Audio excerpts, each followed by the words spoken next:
அந்த வார்த்தைக்கே அவரால் மரியாதை போச்சு. செல்வம், என்னதான் நடந்ததுன்னு கொஞ்சம் விவரமா சொல்லுங்களேன். ஆமா தம்பி, ராத்திரி எல்லாம் தூக்கம் வராம உங்ககிட்ட இருந்து நல்ல செய்தி வரும்னு காத்துட்டு இருக்கிறேன். என்ன ஆச்சு சொல்லுங்க. இல்ல மாமா, அந்த ஆளு நம்ம எல்லாரையும் ஏமாத்திட்டாரு. என் தங்கச்சிக்கு துரோகம் பண்ணிட்டாரு. என்ன நடந்துச்சுன்னு சொல்லுன, நான் ஒண்ணு செத்துற மாட்டேன். சொல்லு. இருந்தேன்ல, சந்தோஷ் அங்க போய் ஏதோ ரெஸ்டாரண்ட் ஆரம்பிக்கிறேன்னு எல்லார்கிட்டையும் ஷோ காமிச்சிருக்காரு. அத காரணமா சொல்லி எல்லார்கிட்டையும் கடன் வேற வாங்கியிருக்காரு. வழக்கம் போல உருப்படியா ஒரு வேலையும் பண்ணல. இந்த லட்சணத்துல ஏதோ ஒரு பொம்பளையோட பழக்கம் வேற. அது ஏதோ பிரெஞ்சுக்கார பொம்பளையா, அங்க சிட்டிசன்ஷிப் வச்சிருக்கா, கொஞ்சம் வசதியான பார்ட்டி வேற. இவர் க்ளோஸா பழகிருக்காரு. இதுல கொடுமை என்னன்னா, தனக்கு கல்யாணமே ஆலன்னு அத்தனை பேர்ட்டு எங்க சொல்லிருக்காரு.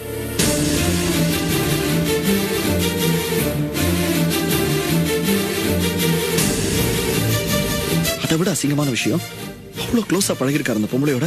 இந்த பொம்பளை இவரோட வயசுல பெரியவ. கர்மம் கர்மம். கடைசியில ரெஸ்டாரண்ட் ஓபன் பண்ணல, வாங்கின கடனையும் திருப்பி கொடுக்கல. அந்த பொம்பளையோட சேர்ந்து பிரான்சுக்கு ஃபிளைட் ஏறி போயிட்டாராம் சொல்றாங்க எல்லாரும்.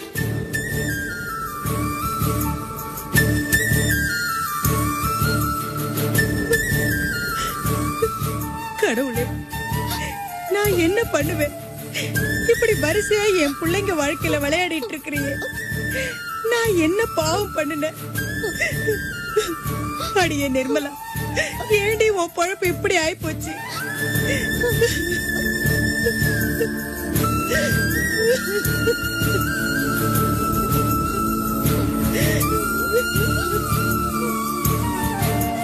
இவ்வளவு பேர் துரோகத்தை பண்ணிட்டு போயிட்டானே, உருப்படுவானா அந்த பாவி? உருப்படவே மாட்டான். நிர்மலா, நீ கவலைப்படாதடி. அவன் எந்த சீமசரிக்கு பின்னாடி போயிருந்தாலும் சரி, நாயடி பேயடி பட்டு நொந்து போய் கடைசியில ஓ காலடியில தான் வந்து விழ போறான். நீ வேணா எழுதி வச்சுக்கோ. வந்தா அவனை செருப்பால அடிச்சு துரத்துவேம்மா.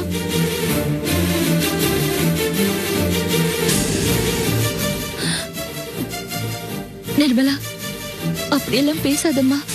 சந்தோஷ் கண்டிப்பா திரும்ப வந்துருவாரு. என்ன சமாதானப்படுத்துறதுக்காக யாரும் அவன் திரும்பி வருவான் சொல்ல தேவையில்லை. இப்ப சொல்றேன், எனக்கு அந்த ஆள் தேவையில்லை.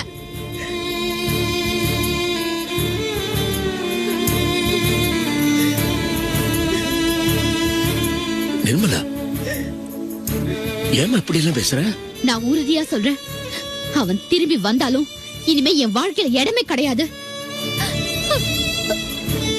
நான் மனசார சொல்றேம்மா, அவர் கூட வாழ்ந்ததுல ஒரு நாள் ஒரு சந்தர்ப்பத்துல கூட அவர் என்னையோ என் பிரியத்தையோ முழு மனசோட ஏத்துக்கிட்டு நடந்ததே இல்ல. ஏதோ போனா போகுதுன்னு பெருந்தன்மையா என்ன பொண்டாட்டியா ஏத்துக்கிட்ட மாதிரி தான் அவரோட பேச்சு சைகை எல்லாம் இருக்குமா. நான் கூட இது அவரோட குணம், விளையாட்டா பேசுறாருதான் நினைச்சேன். ஆனா இப்பதான் புரியுது, அவர் எப்பவுமே என்ன நேசிச்சது இல்லன்னு. எதுவும் வழி இல்லாமதான் எனக்கு புருஷனே இருந்த மாதிரி இருந்தாரு.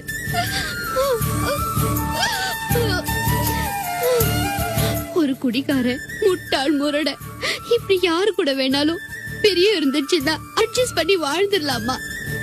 ஆனா நம்மள மதிக்காத, சட்டை பண்ணாத, என் மேல பிரியமே இல்லாத அந்த ஆள் கூட நான் எப்படிமா வாழ்றது? இனிமே அவர் எனக்கு பிஞ்ச செருப்பு மாதிரி தான்மா.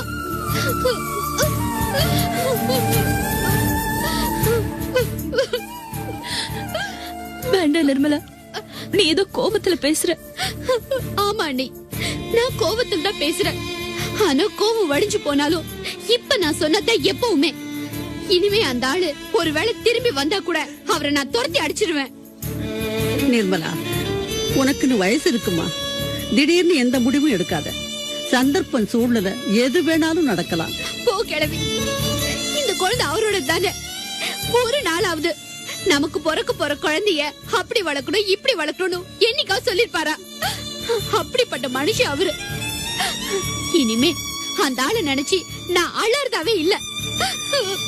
இனிமேலும் அந்த ஆளுக்காக நான் ஒரு சொட்டு கண்ணீர் விட்டா கூட அது அனாவசியம்தான். எனக்குதான் நீங்க எல்லாருமே இருக்கீங்களே.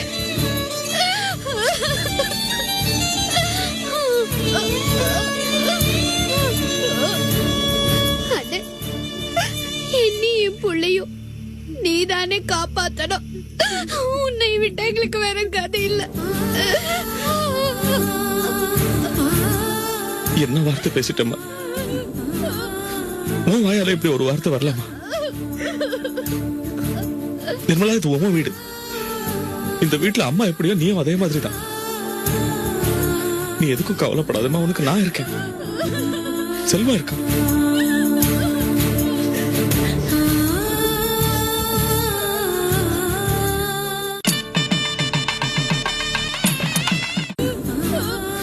உன் வாயால இப்படி ஒரு வார்த்தை வரலாமா? நிர்மலா, இது உன் வீடு. இந்த வீட்டுல அம்மா எப்படியோ நீயும் அதே மாதிரி தான். நீ எதுக்கும் கவலைப்படாதம்மா, உனக்கு நான் இருக்கேன். செல்வா இருக்கான்.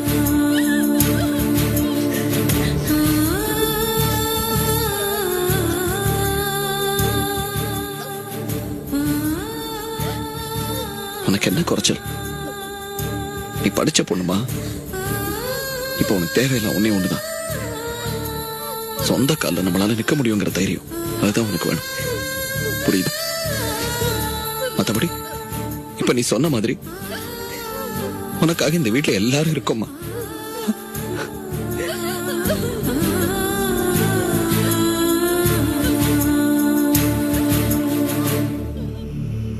அண்ணி, எனக்கு ரொம்ப தலை வலிக்குது. உங்க கையால ஒரு காஃபி போட்டு தரீங்களா?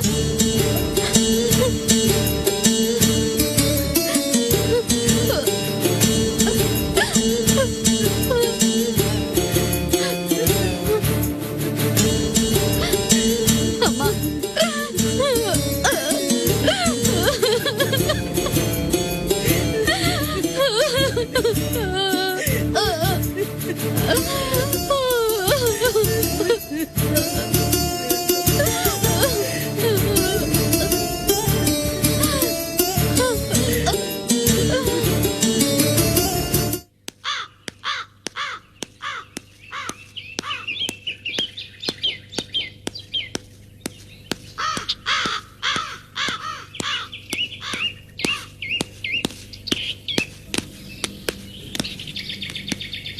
என்னம்மா சண்டைக்கார மாதிரி பார்த்துட்டு பார்க்காம போறீங்க? அதெல்லாம் ஒண்ணும் இல்லப்பா. அதெல்லாம் ஒண்ணும் இல்லைன்றீங்க. அப்ப ஏன் பேசாம போறீங்க? ஒரு சிரிப்பா வச்சிருக்கலாம்ல, பேசாம போயிட்டு இருக்கீங்க. என்ன போஸ், நீ என்கிட்ட போய் வம்பு இழுக்கிற? இல்லம்மா, நிஜமா தான் கேக்குறேன். என் மேல ஏதோ கோவமா? அட நீ வேறப்பா, உன் மேல எனக்கு என்ன கோபம்? நேத்து உன் பொண்டாட்டிக்கிட்ட தெரியாம ஒரு வார்த்தை கேட்டேன். அவ என்ன உண்டு இல்லன்னு ஆக்கிட்டா. ஓஹோ, அப்படியா சங்கதி? தப்பா ஒண்ணும் கேட்கலப்பா. என்னம்மா போஸ் இங்கே இருக்கானே, மறுபடியும் வம்பு எடுத்துட்டு வீட்டோட வந்துட்டானான்னு கேட்டேன். அட யதார்த்தமா தான் கேட்டேன். இதுக்கு புளிய மரத்தை உழுக்கிற மாதிரி உலுக்கி தள்ளிட்டா உன் பொண்டாட்டி. அவ கிடக்க விவசாய கிடக்கல, வீட்டை போய் அவளை வச்சுக்கிறேன் கச்சேரி. போஸ், அதெல்லாம் ஒண்ணும் வேணாம், பேசாம இரு. என்னம்மா, என்ன நீங்க பெருசா பேசுறீங்க? இந்த ஆட்டம் ஆடி இருக்கா? இவளெல்லாம் இப்படியே விட்டு வைக்க கூடாது. 2 தட்டு தட்டிக்கணும், இல்லைன்னா ரொம்ப ஆடுவா. போஸ், உன் பொண்டாட்டி என்ன திட்டினா நான் இல்லைங்கள. ஆனா உன் மேல கோவமே வரல. ஏன் தெரியுமா?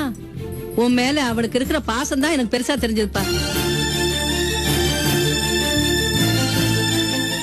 உன் மேல தானம் வச்சிருக்கிற பிரியத்துக்கு இந்த உலகத்தையே ஒண்ணு திரட்டி கொடுத்தா கூட பத்தாது போஸ்.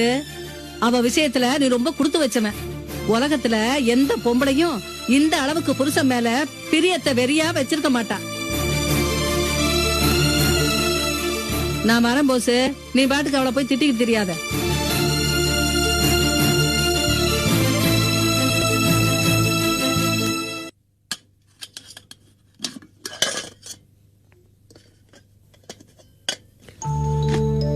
சரோம்மா, அப்பா, லேட் ஆகுது, நான் கிளம்பட்டுமா?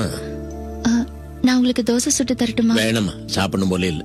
நான் சீக்கிரம் பஸ் பிடிச்சு போகணும். நான் நேத்தே ராத்திரிக்குள்ள போயிருக்க வேண்டியவன். வந்த இடத்துல இவ்வளவு அசம்பாவிதம் நடந்து போச்சு. சம்மந்தியமா வேற அவ்வளவு வற்புறுத்தி சொன்னாங்களா, வார்த்தையை மீற முடியல. பாவம், ஊர்ல குழந்தைங்க எல்லாம் காத்துட்டு இருப்பாங்க. வரட்டா? அவர்கிட்ட சொல்லிட்டீங்களா? காலையிலேயே சொன்னேன். அவரும் செல்வத்தையும் அவசரமா கடை கிளம்பி போயிட்டாங்க. நான் சம்மந்தியமாட்ட சொல்லிட்டு கிளம்புறேன்.